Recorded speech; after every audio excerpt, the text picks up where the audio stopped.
Zoro X Robin, chapitre 3.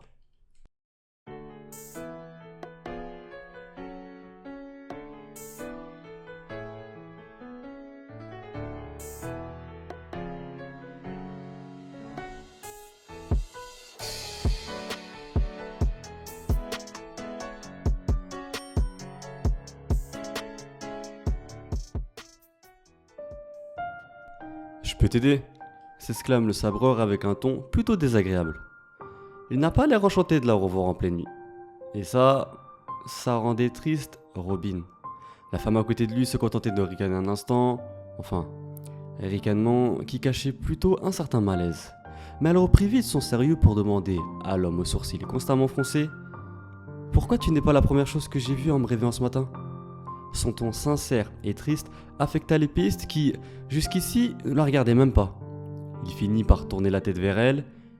Il fixa alors les yeux azur de la belle femme et rapprocha son visage du sien. Parfois, il ne faut pas parler, se disait-il. Son visage s'arrêta lorsqu'il arriva à quelques centimètres de celui de l'archéologue. Elle avait les yeux fermés, contrairement à ses lèvres qui étaient entr'ouvertes. Elle attendait qu'il aille jusqu'au bout, mais apparemment, il n'en était pas capable. Il se recula lentement et réouvre son seul œil. La jeune femme fait de même. Une fois qu'elle vit qu'il ne finira pas cette action tant attendue, elle réouvra les yeux et fixa l'horizon. Après quelques secondes, elle lui avoua enfin ses sentiments, lui expliquant qu'en fait, tout ce qui se passait actuellement avait été orchestré de son fait et qu'elle voulait simplement obtenir un baiser de ce dernier. Elle parlait d'un air confiant, pas l'air que l'on prend pour déclarer sa flamme, mais celui qu'on prend pour régler une affaire, ou pour obtenir quelque chose de la personne en face. Elle sourit malicieusement suite à la couleur qu'ont prise les joues de Zoro. Au même moment, une secousse se fit ressentir sur tout le Sunny. L'archéologue et le sabreur se cognaient légèrement la tête, mais Zoro attrapèrent Robin par la taille pour la maintenir en équilibre, comme si elle était sur une sorte de siège. Il est désormais temps pour lui d'enfin la protéger. Enfin, c'est ce que se disait dans sa tête Robin. Il tourna la tête pour voir ce qu'ils avaient heurté, mais sa vision ne percevait qu'une ombre gigantesque. « Un rocher ?» dit-elle. « Un iceberg ?» reprend-il. Robin s'accroche de plus en plus fort à Zoro.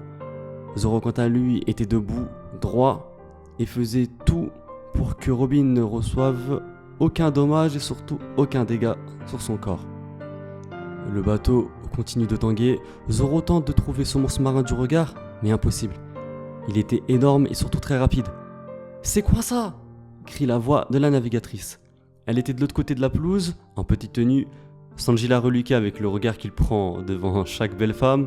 « Oh Nami, tu es tellement belle au dessous du lit. C'est pas le moment, abruti !» hurla-t-elle en le frappant. Ils se retrouvèrent tous près de la grande voile, sur le pont principal. « Qu'est-ce que c'est ?» demande Franky. « Un monstre marin », répond l'archéologue. « Mais tu étais censé surveiller, espèce d'idiot !» cria Nami en tapant le sabreur. « C'est ma faute, j'ai déconcentré », répondit Robin. « Qu'est-ce que tu fais là en fait ?» demanda Nami un peu trop curieuse. Robin dévie le regard et reprend en essayant de garder l'équilibre comme tous ses amis. « Ce n'est pas le moment, il y a un monstre près du Sunny !» Nami préféra écouter les paroles de l'archéologue plutôt que celles de la petite voix dans sa tête qui lui ordonnait de découvrir ce que Robin faisait à ce moment-là et surtout, qu'est-ce qu'elle faisait avec Zoro depuis tout ce temps. « Tu as raison, Franky, donne un coup de burst mais ne dévie pas la trajectoire, reste bien droit, on va faire cette bête. »« Mais Nami, attends !» cria le capitaine. Nami serre les dents et se retourne vers Luffy. « Quoi ? Qui dit monstre dit viande. Et alors ? Tue-le si t'en as envie, mais il ne tiendra jamais sur le bateau. » La navigatrice tente de raisonner les caprices de son copain. Pendant ce temps, tout le monde savait ce qu'il devait faire. 10 minutes plus tard.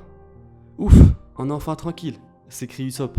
« Tranquille mais pas reposé, rétorque la navigatrice. « Zoro, reste réveillé et surveille bien le navire cette fois. On va dormir nous !» s'écrie rapidement Luffy. « Non, attendez !» crie l'archéologue. L'équipage se retourne sans broncher vers la belle femme, qui, habituellement, est très peu bavarde. Il paraissait très surpris de l'avoir donné autant son avis. tout le monde la fixèrent du coin de l'œil et tous ont aperçu une sorte de rictus assez sexy. Et c'est à ce moment-là que Zoro a commencé à rougir devant tout le monde. Luffy fixe le regard de son vice-capitaine très longuement et lui pose une question.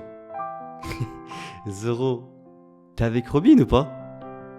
À partir de ce moment-là, Robin et Zoro ont commencé à rougir devant tout le monde, mettant un certain doute concernant leur éventuelle relation, qui serait finalement un peu plus que de l'amitié.